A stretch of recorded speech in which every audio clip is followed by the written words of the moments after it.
한국? 거기는 중국 옆에 있는 작은 속국 같은 데 아니야? 개고기를 먹고 낙후됐고 중국만 베끼는 나라잖아. 놀라우시죠? 무려 상류층 출신 캐나다 수의학 전문의의 입에서 나온 이야기입니다. 모종의 이유로 한국과 아시아 전체를 무시하고 외면했던 엘리자베스 가너. 그녀가 어쩌다 도롯이라는 작은 개 앞에서 무릎 꿇고 오열을 했을까요? 여러분, 지금부터 들려드릴 이야기는 사소했던 작은 만남이 어떻게 한 사람의 인생을 완전히 바꿔놓았는지에 대한 당사자의 고백입니다.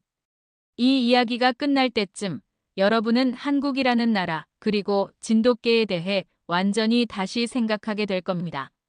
저는 엘리자베스 가너입니다. 올해 47살이고 캐나다 밴쿠버에서 수의외과 전문의로 일하고 있어요. 상류층 집안에서 태어나 어려움 없이 자랐죠. 명문대를 졸업하고 전문의가 되어 성공적인 삶을 살고 있었습니다. 하지만 제 인생에는 깊은 상처가 하나 있었어요. 10년 전 딸 레이첼과 함께 중국 여행을 갔었습니다. 당시 7살이던 레이첼은 호기심이 많고 밝은 아이였어요. 새로운 문화를 경험시켜주고 싶어서 떠난 여행이었죠. 처음 며칠은 정말 즐거웠습니다. 레이첼이 신기해하며 이것저것 물어보는 모습이 귀여웠거든요. 그런데 여행 셋째 날 레이첼이 갑자기 고열에 시달리기 시작했습니다. 체온이 39도까지 올라갔어요. 당황한 저는 급히 현지 병원으로 달려갔죠. 그곳 의사는 간단한 해열제 주사를 놓겠다고 했습니다. 괜찮습니다. 금방 나을 거예요. 의사의 말을 믿고 주사를 맞췄어요. 하지만 그 의약품에는 심각한 문제가 있었습니다. 유통기한이 지난 불량품이었던 거죠. 레이첼의 상태는 급속도로 악화됐습니다. 그날 밤 레이첼은 제품에서 숨을 거뒀어요. 그 작은 몸이 차갑게 식어가는 걸 지켜볼 수밖에 없었습니다. 수의사로서 수많은 생명을 구해왔지만 제 딸만은 구할 수 없었어요. 그 무력감과 절망감은 말로 표현할 수 없었습니다. 현지 당국의 조사 결과 그 병원은 불법으로 운영되고 있었고 가짜 의약품을 사용하고 있었다는 사실이 밝혀졌습니다. 하지만 이미 늦었어요. 제 소중한 딸은 돌아오지 않았거든요. 그날 이후 저는 동아시아 전체에 대한 깊은 불신과 분노를 갖게 됐습니다. 중국은 물론이고 그 주변 나라들도 모두 위험하다고 생각했어요. 한국에 대해서도 마찬가지였습니다. 같은 아시아권이라는 이유만으로 불신했죠. 한국이라고 하면 떠오르는 건 부정적인 것들 뿐이었어요. 개고기를 먹는다는 문화, 후진적인 의료 시스템, 그리고 다른 나라 문화를 베끼기만 한다는 편견들 말이에요. 솔직히 말하면 그냥 중국 옆에 있는 작은 나라 정도로만 여겼습니다. 남편 데이비드는 제 편견을 걱정했습니다. 엘리자베스, 한 나라의 문제로 전체 지역을 판단하는 건 옳지 않아. 레이첼도 그런 걸 원하지 않을 거야. 하지만 저는 들으려 하지 않았어요. 레이첼을 잃은 아픔이 너무 컸거든요. 병원에서도 변화가 있었습니다. 아시아 출신 환자들을 대할 때면 무의식적으로 거리를 두게 됐어요. 물론 전문의로서 최선을 다해 치료했지만 마음속 깊은 곳에는 항상 의심과 불신이 자리 잡고 있었습니다. 특히 한국에서 온 관광객들이 반려동물을 데리고 오면 더욱 그랬어요. 이 사람들이 정말 동물을 사랑할까? 아니면 그냥 겉으로만 그런 척하는 걸까? 이런 생각들이 머릿속을 계속 맴돌았죠. 동료들은 제가 많이 변했다고 말했습니다. 예전의 따뜻하고 열린 마음을 잃어버렸다고요. 환자들에게도 예전만큼 친근하게 대하지 않는다고 했어요. 맞는 말이었습니다. 레이첼을 잃고 나서 저는 정말 많이 변해버렸거든요. 가족 모임에서도 아시아 관련 이야기가 나오면 저는 자리를 피했습니다. 아시아 음식점에도 가지 않았고 아시아 문화에 대한 뉴스나 프로그램도 보지 않았어요. 완전히 차단해버린 거죠. 심지어 병원에 아시아계 의료진이 새로 들어오면 불편해했습니다. 물론 겉으로 드러내지는 않았지만 속으로는 계속 의심의 눈초리로 바라봤어요. 그들의 실력이나 인품과는 상관없이 말이에요. 그렇게 10년이라는 긴 시간이 흘렀습니다. 저는 여전히 그 편견과 상처 속에서 살고 있었어요. 레이첼의 기일이 되면 매번 그날의 악몽이 되살아났고 아시아에 대한 분노와 불신은 더욱 깊어져만 갔죠. 주변 사람들은 이제 그만 털어버리라고 했지만 쉽지 않았습니다. 제 마음속에 박힌 편견의 뿌리는 너무 깊었거든요. 한국이라는 나라가 제 인생에 이렇게 큰 변화를 가져다 줄 거라고는 그때만 해도 꿈에도 생각하지 못했습니다. 어느 토요일 아침이었습니다. 레이첼의 기일이 며칠 앞으로 다가온 시점이었어요. 마음이 무거워서 평소처럼 근처 공원으로 산책을 나갔죠. 날씨가 흐렸고 금방이라도 비가 올 것 같았습니다. 하지만 집에만 있으면 또 레이첼 생각에 우울해질 것 같아서 억지로 나왔어요. 그날따라 공원이 한산했습니다. 날씨 때문에 사람들이 많이 나오지 않았나 봐요. 저도 우산을 챙기지 않고 나왔는데 벌써 이슬비가 내리기 시작했어요. 돌아가려던 참에 공원 한쪽 구석 쓰레기 더미 근처에서 이상한 소리가 들렸습니다. 처음에는 바람에 쓰레기가 날리는 소리인 줄 알았어요. 그런데 자세히 들어보니 작고 약한 울음소리였죠. 고양이 울음소리 같기도 하고 아닌 것 같기도 했습니다. 호기심에 천천히 다가가 봤어요. 쓰레기 더미 사이에서 작은 강아지 한 마리가 웅크리고 있었습니다. 온몸이 비에 젖어서 축축했고 작은 몸을 부들부들 떨고 있었어요. 순백색 털을 가진 정말 작은 강아지였죠. 생후 몇 개월 정도 되어 보였습니다. 어머나, 이 작은 게 여기서 뭘 하고 있는 거야? 강아지는 저를 발견하더니 놀라지도 않았어요. 오히려 꼬리를 살짝 흔들면서 제게 다가왔습니다. 전혀 경계하는 기색이 없었죠. 정말 이상했어요. 보통 유기견들은 사람을 무서워하거나 경계하는데 이 아이는 완전히 달랐습니다. 더욱 놀라운 건 강아지의 눈빛이었어요. 너무나 똑똑하고 깊은 감정이 담겨 있었습니다. 슬프면서도 희망적이고 무언가 간절히 호소하는 것 같은 눈빛이었죠. 레이첼을 잃고 나서 처음으로 마음이 움직이는 걸 느꼈어요. 비가 점점 더 세게 내리기 시작했습니다. 이 작은 생명을 그냥 두고 갈 수는 없었어요. 재킷을 벗어서 강아지를 감싸 안았습니다. 놀랍게도 강아지는 제 품에 순순히 안겼어요. 마치 저를 오래전부터 알고 있었던 것처럼 말이죠. 따뜻해졌지. 이제 괜찮아. 집으로 돌아가는 길에 강아지는 제 품에서 조용히 있었습니다. 때로는 제 얼굴을 올려다보기도 했어요.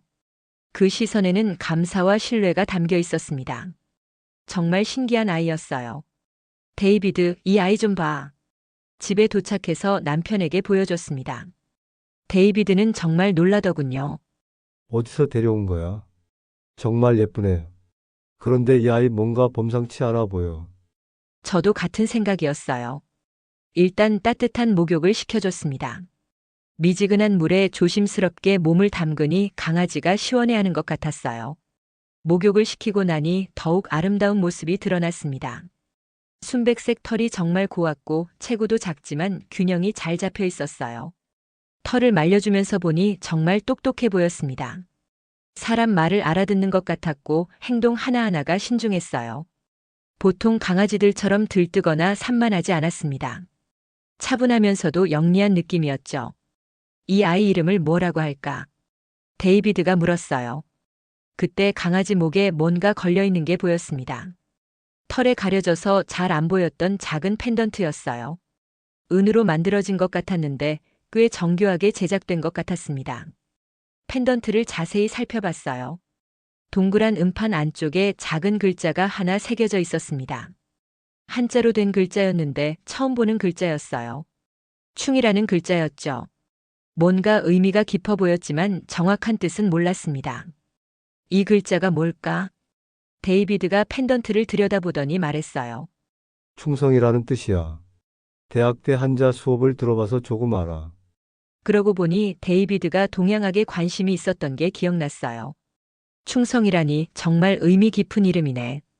그럼 이 아이 이름을 도로시라고 하자. 왜 도로시라는 이름이 떠올랐는지 저도 모르겠어요. 아마 레이첼이 어릴 때 좋아했던 오즈의 마법사 때문인 것 같았습니다. 레이첼은 도로시가 집으로 돌아가는 이야기를 정말 좋아했거든요.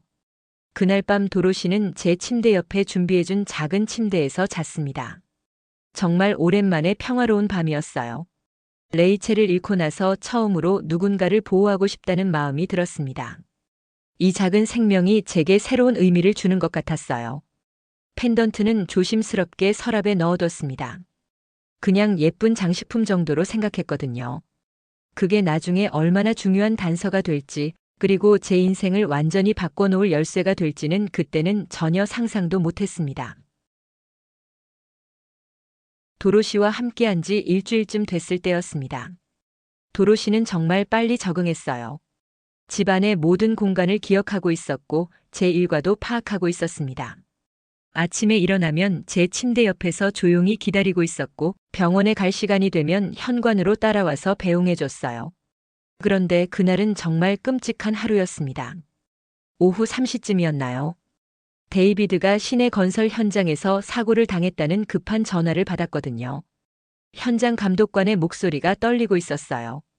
부인 남편분이 크레인에 머리를 다쳤습니다. 의식이 있긴 하지만 급하게 수술을 받아야 해요. 지금 당장 병원으로 오세요. 그 순간 온몸이 얼어붙는 것 같았습니다. 레이첼을 잃었을 때의 악몽이 다시 시작되는 것 같았어요. 손이 떨려서 핸드폰을 제대로 잡을 수가 없었습니다. 밖을 보니 하늘이 먹구름으로 뒤덮여 있었어요. 곧 폭우가 쏟아지기 시작했습니다. 이런 날씨에 운전하기가 쉽지 않았지만 어쩔 수 없었죠. 급히 차를 몰고 병원으로 향했어요. 그런데 문제가 있었습니다. 폭우 때문에 도로 곳곳이 침수되기 시작한 거예요. 평소에 10분이면 갈 수 있는 거리인데 30분이 넘도록 갈 수가 없었습니다. 교통이 완전히 마비된 상태였어요. 구급차를 불러봤지만 똑같은 상황이었습니다. 죄송합니다. 현재 모든 구급차가 출동 중이고 도로 상황상 즉시 출동이 어렵습니다. 절망적인 대답이었어요. 전화도 제대로 안 됐습니다. 통신망이 불안정해져서 데이비드 상태에 대한 업데이트를 받을 수도 없었어요. 평소에 든든하게 여겼던 해외 의료 지원팀에게도 연락해봤지만 같은 상황이었습니다.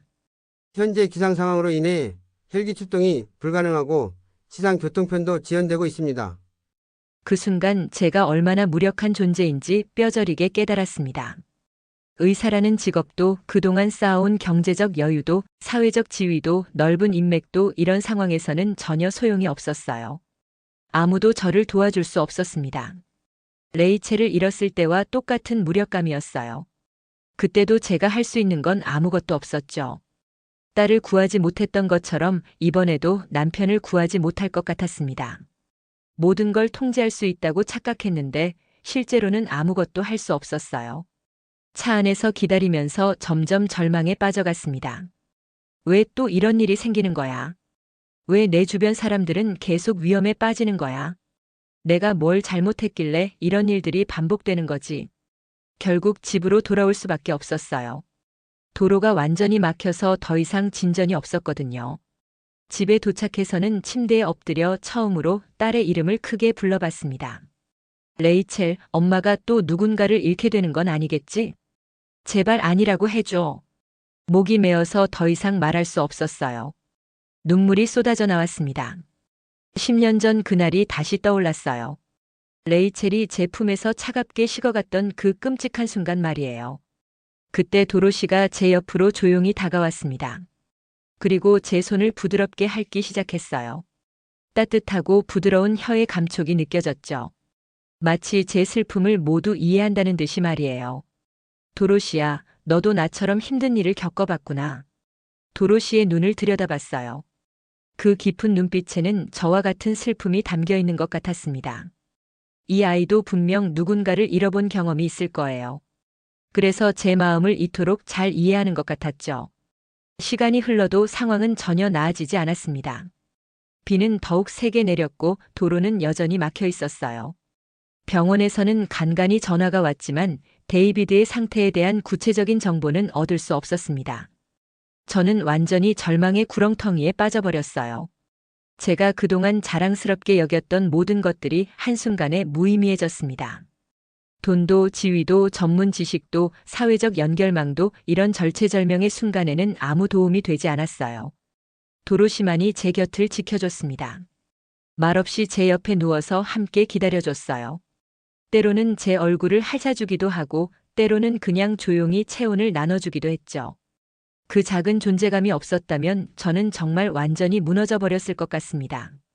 며칠 후 데이비드의 상태가 안정되자 도로시를 데리고 병원을 갔습니다. 정확한 견종을 알고 싶어서 유전자 검사를 의뢰했거든요. 며칠 뒤 결과가 나왔을 때 정말 놀랐어요. 접수 데스크에서 봉투를 받았는데 손이 떨렸습니다. 이 아이는 순도 98% 이상의 진돗개 백구입니다. 수의사의 설명이 계속됐어요. 진돗개는 한국의 천연기념물 제53호로 지정된 견종입니다. 특히 백구는 가장 순수한 혈통으로 여겨지죠. 그 순간 저는 잠시 말을 잃었습니다.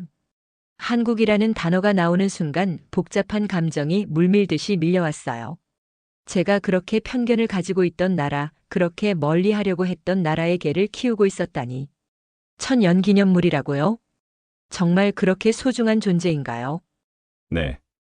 한국에서는 정말 특별하게 여기는 견종입니다. 진돗개는 단순히 개가 아니라 한국의 문화적 상징이거든요. 충성심과 영리함, 그리고 용기로 유명하죠. 집으로 돌아오는 길에 계속 생각했어요. 도로시가 그냥 평범한 유기견이 아니었다는 사실이 충격적이었습니다. 한국의 천연 기념물을 제가 키우고 있었던 거예요. 그날 오후 정말 놀라운 일이 일어났습니다. 집 앞에 검은색 승용차 한 대가 서 있었고 정장을 입은 두 사람이 대기하고 있었어요. 한 분은 동양인이었고 다른 한 분은 서양인이었습니다. 안녕하세요. 한국 영사관에서 나온 김민준이라고 합니다. 수의 전문 자문을 맡고 있어요. 정말 예의 바르고 세련된 분이었습니다. 완벽한 영어를 구사했고 옷차림도 단정했어요. 동행한 분은 현지 동물보호단체 관계자라고 소개했습니다. 제가 가지고 있던 한국인에 대한 편견과는 완전히 달랐죠. 진돗개 관련 소식을 듣고 찾아왔습니다. 혹시 잠시 시간을 내주실 수 있을까요? 거실로 안내했어요. 김 박사는 도로시를 보자마자 무릎을 꿇고 강아지 눈높이에 맞춰 인사했습니다. 정말 자연스럽고 따뜻한 모습이었어요. 도로시도 신기하게 김 박사를 경계하지 않았습니다. 정말 아름다운 백구네요. 이 아이가 어떻게 여기까지 오게 됐는지 궁금합니다. 제가 도로시를 발견했을 때의 상황을 자세히 설명해 드렸어요. 김 박사는 진지하게 들으시더니 고개를 끄덕였습니다. 진돗개는 단순한 개가 아닙니다. 김 박사의 목소리에는 깊은 존경심이 담겨 있었어요. 진돗개는 한국인의 정신을 상징하는 동물입니다. 충성, 용기, 지혜를 모두 갖춘 존재죠. 그때 저는 서랍에 넣어둔 펜던트를 꺼내서 보여드렸어요. 이것도 함께 발견했는데 뭔가 의미가 있을까요? 김 박사가 펜던트를 자세히 살펴보시더니 놀라는 표정을 지었습니다. 이건 정말 특별한 펜던트네요. 제작 기법이나 재질을 보면 상당히 오래된 것 같습니다. 펜던트 안쪽의 글자를 가리키며 설명해 주셨어요. 충성이라는 뜻입니다. 진돗개에게 가장 어울리는 단어이기도 하죠. 이 펜던트는 단순한 장식품이 아니라 이 아이의 정체성을 나타내는 표시입니다. 그제야 저는 처음 구조했을 때 봤던 그 글자의 진정한 의미를 이해했습니다. 그냥 예쁜 장식이 아니었던 거예요. 도로시가 어떤 존재인지, 어떤 가치를 지닌 동물인지 알려주는 중요한 단서였던 것이죠. 이 아이는 정말 그냥 유기견이 아니었군요. 맞습니다. 진돗개는 함부로 버려지는 동물이 아니에요. 특히 이렇게 순수한 백구라면 더욱 그렇죠. 분명히 특별한 사연이 있을 겁니다. 김 박사는 진돗개의 특성에 대해 자세히 설명해 주셨어요. 진돗개는 주인을 한번 정하면 절대 배신하지 않습니다. 위험에 처한 주인을 구하기 위해서라면 자신의 목숨도 아끼지 않아요. 그럼 도로시가 저를 선택한 건가요? 그렇게 볼 수 있죠. 진돗개는 사람을 보는 눈이 있거든요. 이 아이가 당신을 선택한 것은 분명한 이유가 있을 겁니다. 그 말을 들으니 가슴이 뭉클해졌어요. 제가 도로시를 구한 게 아니라 도로시가 저를 구해준 것일 수도 있겠다는 생각이 들었습니다. 한국에서는 진돗개를 어떻게 생각하나요?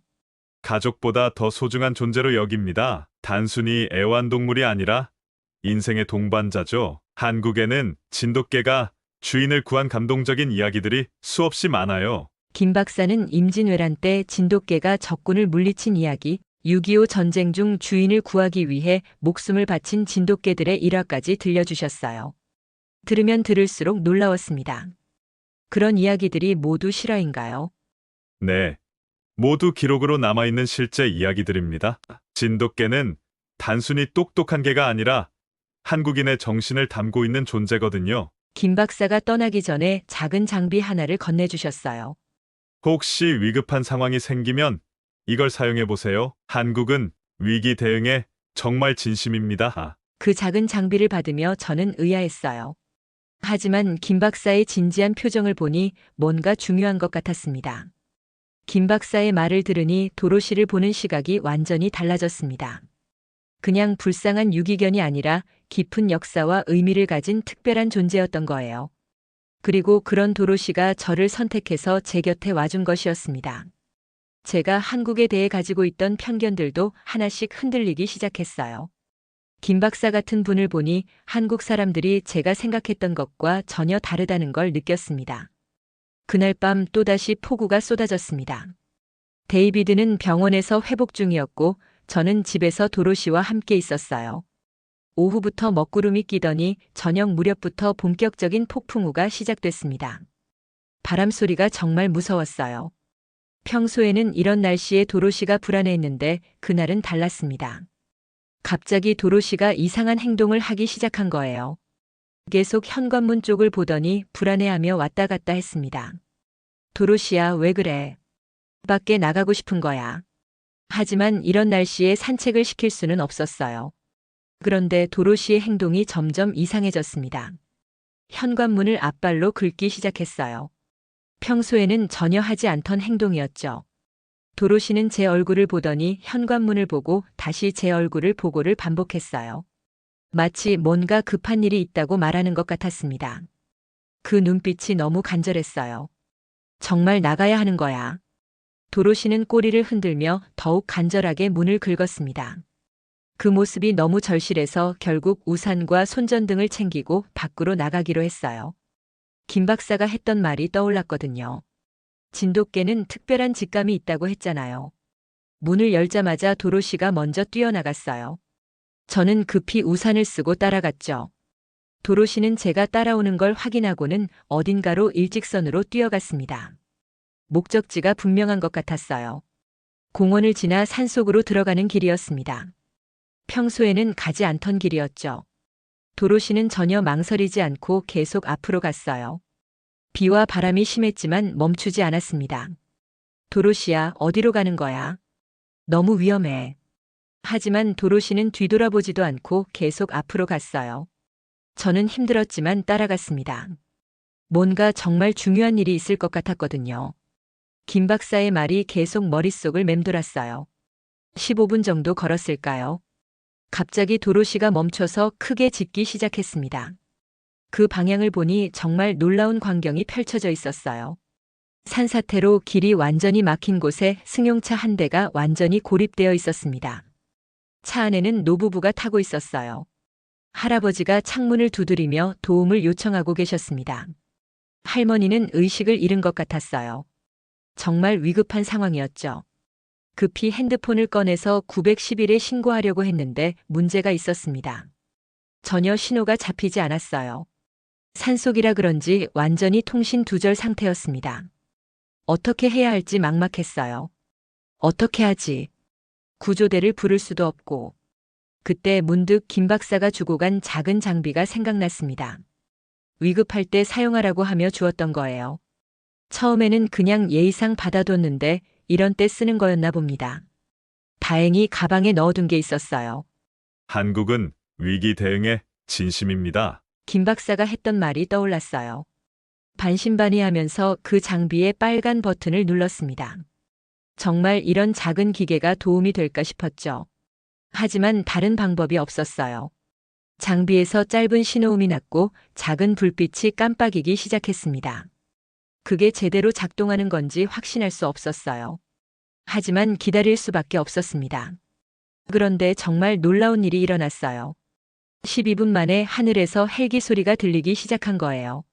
이렇게 빨리 이런 날씨에 헬기가 올 수 있다는 게 믿어지지 않았어요. 구조 헬기가 착륙하고 구조대원들이 내려왔습니다. 정말 전문적이고 신속한 움직임이었어요. 구조대장이 제게 다가와서 물었습니다. 신고하신 분이세요? 이거 한국 장비죠. 제가 들고 있던 구조 신호기를 보며 말했어요. 최근 들어온 장비 중에서 정확도, 속도, 내구성 모두 특등급입니다. 위치 추적 정확도가 정말 뛰어나요. 그 순간 저는 정말 충격을 받았어요. 제가 그동안 무시하고 편견을 가졌던 한국의 기술력이 이렇게 뛰어났다니.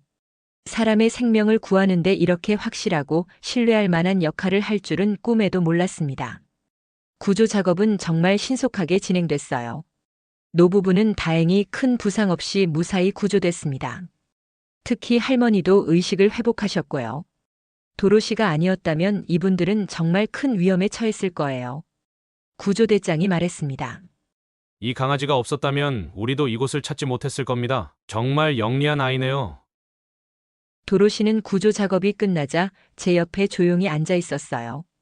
마치 자신의 임무를 다했다는 듯한 표정이었습니다. 정말 자랑스러워 보였어요.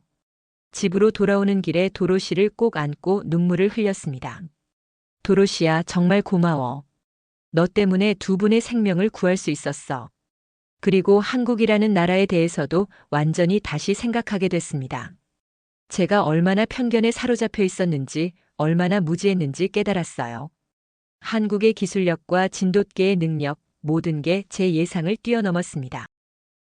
도로시 덕분에 구조된 노부부는 다행히 큰 부상 없이 회복됐습니다. 할아버지는 경미한 타박상만 있었고 할머니도 쇼크에서 완전히 회복하셨어요. 정말 다행이었죠. 며칠 후 두 분이 직접 집으로 찾아와서 감사 인사를 하셨습니다. 정말 고맙습니다. 당신과 이 강아지가 아니었다면 우리는 정말 위험했을 거예요. 할아버지의 눈에는 진심 어린 감사가 담겨 있었어요. 할머니도 도로시를 보며 눈물을 흘리셨습니다. 그 모습을 보니 제 마음도 뭉클해졌어요. 그런데 정말 놀라운 일이 일어났습니다. 그 구조 과정이 누군가의 핸드폰에 찍혔던 것 같아요. 구조대원 중 한 명이 기록용으로 촬영했나 봅니다. 그 영상이 SNS에 올라가면서 순식간에 화제가 됐거든요. 한국 진돗개가 캐나다에서 인명구조에 나섰다는 제목의 영상이었어요. 도로시가 저를 산속으로 이끌고 가는 모습과 구조 헬기가 도착하는 장면이 선명하게 담겨 있었습니다. 정말 영화 같은 장면이었어요. 영상을 보니 도로시가 정말 영웅처럼 보였습니다. 폭우 속에서도 전혀 망설이지 않고 조난자를 찾아가는 모습이 감동적이었어요. 댓글들도 폭발적으로 달리기 시작했습니다. 더욱 놀라운 건 한국 언론에서도 이 소식을 대대적으로 보도했다는 거였어요. 해외에서 활약한 진돗개 구조견 도로시, 영웅이 되다라는 제목으로 주요 뉴스에 나왔다고 하더군요. 김 박사가 번역해서 보여준 기사들을 보니 정말 감동적이었어요. 한국 사람들이 도로시의 활약을 얼마나 자랑스러워하는지 느낄 수 있었습니다. 그 후로 정말 많은 메시지가 왔습니다. 한국에서 온 메시지들이었어요. 김 박사가 하나하나 번역해서 보여줬는데 읽을 때마다 눈물이 났습니다. 진돗개는 절대 사람을 외면하지 않습니다. 도로시가 그걸 다시 한번 증명해줬네요. 정말 감사하고 자랑스럽습니다. 우리 진돗개가 먼 타국에서 이렇게 좋은 일을 해주어서 고맙습니다. 이제 한국을 조금이라도 믿어봐도 좋지 않을까요? 진돗개의 충성심과 용기를 알아주셔서 진심으로 고맙습니다. 기회가 되시면 한국에 꼭 놀러 오세요. 따뜻하게 환영하겠습니다. 도로시는 진짜 진돗개의 정신을 보여줬네요. 한국 사람으로서 정말 자랑스럽습니다. 메시지를 하나하나 읽으면서 가슴이 뭉클해졌어요. 제가 그동안 얼마나 잘못 생각하고 있었는지 깨달았습니다. 한국 사람들은 이렇게 따뜻하고 진실한 마음을 가지고 있었던 거예요. 온라인 댓글도 정말 많이 달렸습니다. 한국어로 된 댓글들을 김 박사가 번역해줬는데 하나하나가 진심이 담겨 있었어요. 우리 진돗개가 착한 일 했네요. 해외에서도 충성심을 발휘하다니 정말 자랑스럽습니다. 캐나다에서 한국개가 사람을 구하다니 뉴스 보면서 울었어요. 정말 기특합니다. 역시 진돗개야. 어디에 있든 사람을 구하는 본능은 변하지 않는구나. 도로시 주인분도 고맙고 도로시도 정말 대단해요. 진돗개의 위상을 높여줘서 고마워요. 심지어 한국의 동물보호단체에서도 연락이 왔어요. 도로시의 용기 있는 행동에 감사하다며 명예구조견 인증서를 보내주겠다고 했습니다. 그날 밤 컴퓨터 화면을 끄고 조용히 혼잣말을 했습니다. 한국, 당신들이 정말 이런 나라였던가요? 레이첼을 잃고 나서 가졌던 편견들이 하나씩 무너져 내리고 있었어요. 한국은 제가 생각했던 것과 완전히 다른 나라였습니다. 따뜻하고 진실한 사람들이 사는 나라였어요. 도로시를 보니 더욱 그런 생각이 들었어요. 이 아이가 보여준 충성심과 용기, 그리고 타인을 향한 무조건적인 사랑은 정말 특별했습니다. 그리고 그런 특성이 한국 문화에서 나온 거라는 걸 이제는 확실히 알겠어요. 미안해, 도로시야. 너희 나라에 대해 정말 잘못 생각하고 있었어. 도로시는 제 무릎에 머리를 기대며 조용히 있었어요. 마치 다 이해하고 용서한다는 듯이요. 그 순간 정말 많은 것들이 바뀌었습니다. 제 마음속에 있던 편견과 불신이 조금씩 사라지고 있었어요. 대신 호기심과 존경의 마음이 자라나고 있었습니다. 한국이라는 나라에 대해, 그리고 그곳 사람들에 대해 제대로 알고 싶어졌어요. 며칠 후 정말 놀라운 일이 일어났습니다. 한국에서 누군가 직접 저를 찾아온 거예요. 공항에서 연락이 왔는데 한국애견문화연구소 소장이라는 분이 도로시를 보러 왔다고 하더군요. 이성민 박사라는 분이었습니다. 정말 먼 길을 오셨는데도 전혀 피곤한 기색이 없으셨어요. 공항에서 바로 저희 집으로 오셨는데 정중하게 인사를 하시더군요. 한국 사람들의 예의는 정말 특별한 것 같아요. 도로시의 활약상을 뉴스로 봤습니다. 정말 자랑스럽고 감동적이었어요. 직접 와서 인사드리고 싶었습니다. 이 박사님은 도로시를 보자마자 무릎을 꿇고 눈높이를 맞춰주셨습니다. 그리고 도로시의 머리를 정말 부드럽게 쓰다듬으시더군요. 마치 오래된 친구를 만나는 것 같았어요. 도로시도 신기하게 이 박사님을 전혀 경계하지 않았습니다. 오히려 반가워하며 꼬리를 흔들었어요. 진돗개끼리 통하는 뭔가가 있는 것 같았죠. 이 아이는 단순히 똑똑한 개가 아닙니다. 이 박사님의 첫마디가 마음에 깊이 와닿았어요. 진돗개는 희생과 헌신의 상징입니다. 한국은 수천 년 동안 그것을 문화와 가치관으로 존중해왔죠. 그 말을 들으니 가슴이 찡했습니다. 도로시가 보여준 그 모든 행동들이 단순한 동물의 본능이 아니라 깊은 문화적 배경과 철학이 있었던 거예요. 한국에서는 진돗개를 어떻게 키우나요?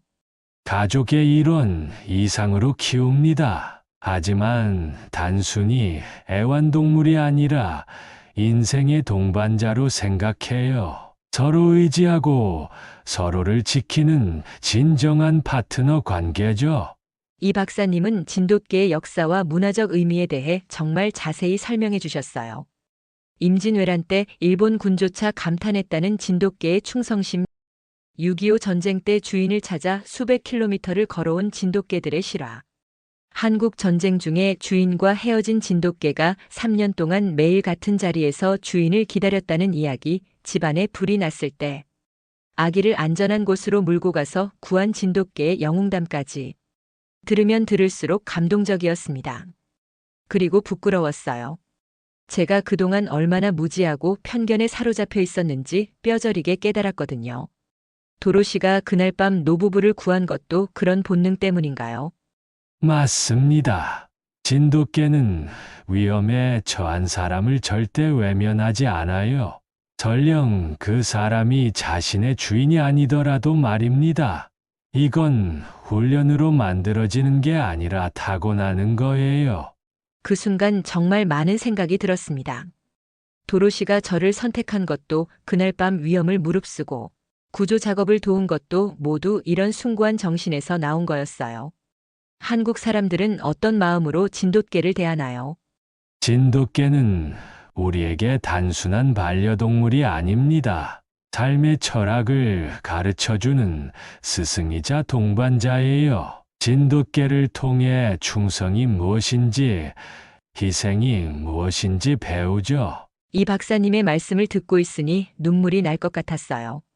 제가 그동안 한국에 대해 가지고 있던 모든 편견들이 얼마나 잘못된 것이었는지 깨달았습니다. 이 아이를 뿌리가 있는 그 땅에 데려가고 싶어요. 갑자기 그런 말이 튀어나왔습니다. 저도 놀랐어요. 하지만 진심이었습니다. 도로시가 어디서 왔는지, 어떤 문화 속에서 자라난 존재인지 직접 보고 싶었거든요. 정말 좋은 생각입니다. 한국에 오시면 진돗개의 진짜 모습을 보실 수 있을 거예요. 그리고 한국 사람들이 얼마나 따뜻한지도 느끼실 수 있을 겁니다. 이 박사님의 눈이 반짝였습니다. 정말 기뻐하시는 것 같았어요. 그날 밤 데이비드와 긴 대화를 나눴습니다. 데이비드, 한국에 가보고 싶어. 데이비드는 처음엔 놀랐습니다. 제가 그렇게 아시아를 거부했던 걸 알고 있었거든요. 정말이야? 확신하는 거야? 응. 도로시를 통해서 알게 됐어. 내가 얼마나 편견에 사로잡혀 있었는지 말이야. 데이비드의 얼굴에 안도의 표정이 스쳤습니다. 레이첼도 기뻐할 거야. 엄마가 다시 열린 마음을 찾는 걸 보면. 그 말에 눈물이 났어요. 레이첼을 위해서라도 제대로 된 치유가 필요했습니다. 편견과 상처로 가득한 마음을 비우고 새로운 시작을 해야 했죠. 이 박사님께 한국 방문 의사를 전했을 때 정말 기뻐하셨어요. 진돗개 구조 훈련 프로그램에 참여하시면 좋을 것 같습니다. 도로시도 함께 갈 수 있어요. 정말요. 도로시가 고향에 돌아갈 수 있다는 거네요. 네. 그리고 그곳에서 진돗개의 진짜 정신을 느끼실 수 있을 겁니다. 항공편을 예약하면서도 떨렸어요. 제가 그렇게 편견을 가지고 있던 나라에 직접 가게 되다니.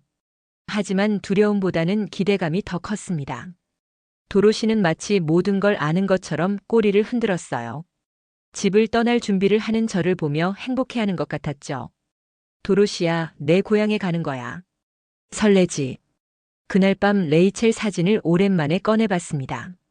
레이첼아, 엄마가 편견을 버리고 새로운 마음으로 살아볼게. 내가 바랐던 따뜻한 엄마가 되어볼게. 마음속 깊은 곳에서 무언가가 치유되는 걸 느꼈어요. 한국이라는 나라가 저에게 새로운 희망을 주고 있었습니다. 인천공항에 도착했을 때의 감정을 평생 잊을 수가 없을 것 같습니다. 10년 전 중국에서의 끔찍한 경험 때문에 아시아 땅을 밟는 것 자체가 너무 두려웠어요. 하지만 도로시가 제 옆에 있어서 용기가 났죠. 이 작은 친구가 저에게 준 힘이었습니다. 공항에서부터 느껴지는 분위기가 제가 예상했던 것과 완전히 달랐습니다. 깔끔하고 체계적이었어요. 공항 직원들도 정말 친절했고 전문적이었습니다. 도로시를 데리고 입국하는 절차도 생각보다 훨씬 간단하고 체계적으로 이루어졌어요. 진돗개를 데리고 오셨군요. 정말 아름다운 아이네요. 검역관분이 도로시를 보며 미소 지었어요. 그 따뜻한 반응에 마음이 놓였습니다. 제가 가지고 있던 선입견과는 정말 달랐어요. 진도로 향하는 길에서 창밖을 내다봤습니다. 고속도로, 깨끗한 도시들, 아름다운 자연이 조화롭게 어우러져 있었어요. 이게 내가 그렇게 무시하고 편견을 가졌던 나라구나. 마음 한편으로는 정말 부끄러웠습니다. 레이첼을 잃은 상처 때문이었지만 한 나라 전체를 이렇게 잘못 판단했다니. 도로시가 제 무릎에서 창밖을 바라보고 있었어요. 고향에 돌아오는 기분인지 꼬리를 살살 흔들고 있었습니다. 진도에 도착하자마자 진돗개 보호센터를 방문했습니다. 그곳에서 만난 진돗개들은 정말 특별했어요. 각자의 개성이 뚜렷하면서도 모든 아이들에게서 공통적으로 느껴지는 품격과 기품이 있었습니다. 이 아이들을 보세요. 모두 다르지만 같은 정신을 가지고 있어요. 센터장님이 설명해 주셨어요. 진돗개들은 사람을 보는 눈빛부터 달랐습니다. 경계하면서도 따뜻하고 자존심이 있으면서도 친근했죠. 정말 신기한 조화였어요. 도로시를 다른 진돗개들과 만나게 해줬어요. 신기하게도 도로시는 금세 무리에 자연스럽게 섞였습니다. 마치 집에 돌아온 것처럼 편안해 보였어요. 다른 진돗개들도 도로시를 받아들이는 것 같았습니다. 역시 고양이 고양이네요. 센터장님이 미소 지으며 말씀하셨어요. 진돗개는 혈통만으로 연결되는 게 아니라 정신으로 연결되어 있거든요. 그날부터 본격적으로 진돗개 구조 훈련 프로그램에 참여했습니다. 처음에는 단순히 구조 기술을 배우는 거라고 생각했어요. 하지만 그게 아니었습니다. 이건 기술이 아니라 철학이었어요. 구조는 기술이 아니라 마음입니다. 훈련사님의 첫마디가 마음에 깊이 새겨졌어요. 진돗개가 사람을 구하는 건 본능이지만 그 본능이 제대로 발현되려면 서로에 대한 깊은 신뢰와 유대감이 있어야 해요. 훈련 과정에서 한국 사람들의 동물에 대한 철학을 배웠습니다. 진돗개를 대하는 그들의 태도는 단순히 동물을 키우는 게 아니었어요. 진정한 가족으로 인생의 동반자로 여기고 있었습니다. 개는 주인을 선택한다고 합니다. 특히 진돗개는 더욱 그래요. 60년간 진돗개와 함께 살아오신 할아버지가 말씀하셨어요. 도로시가 당신을 선택한 건 절대 우연이 아니에요. 분명한 이유가 있을 겁니다. 그 말을 들으니 가슴이 뭉클해졌어요. 도로시와의 만남이 정말 운명적이었다는 생각이 들었습니다. 훈련 프로그램 중에 실제 구조 상황을 체험해봤어요. 산악지대에서 조난자를 찾는 훈련이었죠. 도로시의 활약은 정말 놀라웠습니다. 캐나다에서 보여준 것과는 또 다른 차원의 집중력이었어요.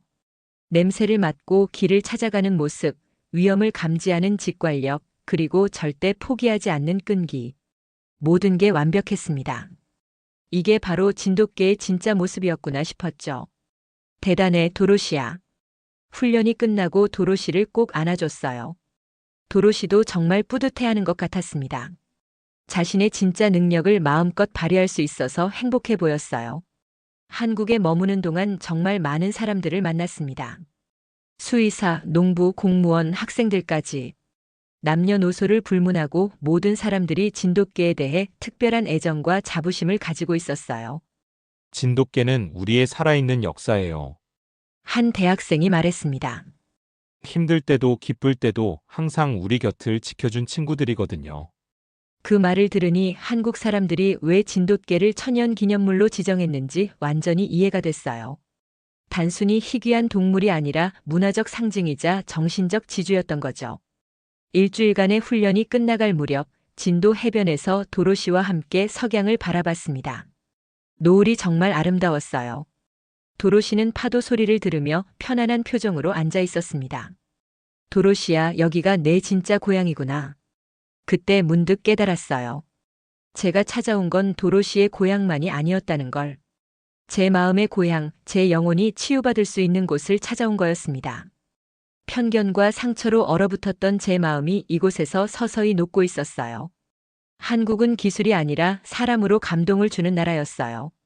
공항에서 이별 인사를 할 때 센터장님께 말씀드렸어요. 제가 가장 오해했던 나라가 이제는 제가 가장 존경하는 나라가 됐습니다. 또 오세요. 언제든 환영합니다. 센터장님의 따뜻한 배웅을 받으며 비행기에 올랐습니다. 비행기에서 창밖을 내다보며 생각했습니다. 한국이라는 나라가 저에게 준 건 진돗개 한 마리만이 아니었어요. 상처받은 마음을 치유할 수 있는 희망, 편견을 버리고 새롭게 시작할 수 있는 용기를 주었습니다. 도로시는 제 무릎에서 조용히 잠들어 있었어요. 이 작은 친구가 제 인생을 완전히 바꿔놓았습니다. 그리고 그 변화의 뿌리에는 한국이라는 나라와 그곳 사람들의 따뜻한 마음이 있었죠. 진돗개는 한 사람의 편견을 지웠고 한국은 그 사람의 인생을 다시 썼습니다. 이제 저는 확신합니다. 편견은 무지에서 나오고 이해는 만남에서 시작된다는 걸. 그리고 사랑은 국경을 초월한다는 걸. 도로시와 한국이 저에게 가르쳐준 가장 소중한 교훈입니다. 내가 무시했던 한국 진돗개 한 마리가 내 인생을 바꿨습니다. 시청자 여러분, 해외 감동 사연을 소개해드리는 감동 코리아였습니다.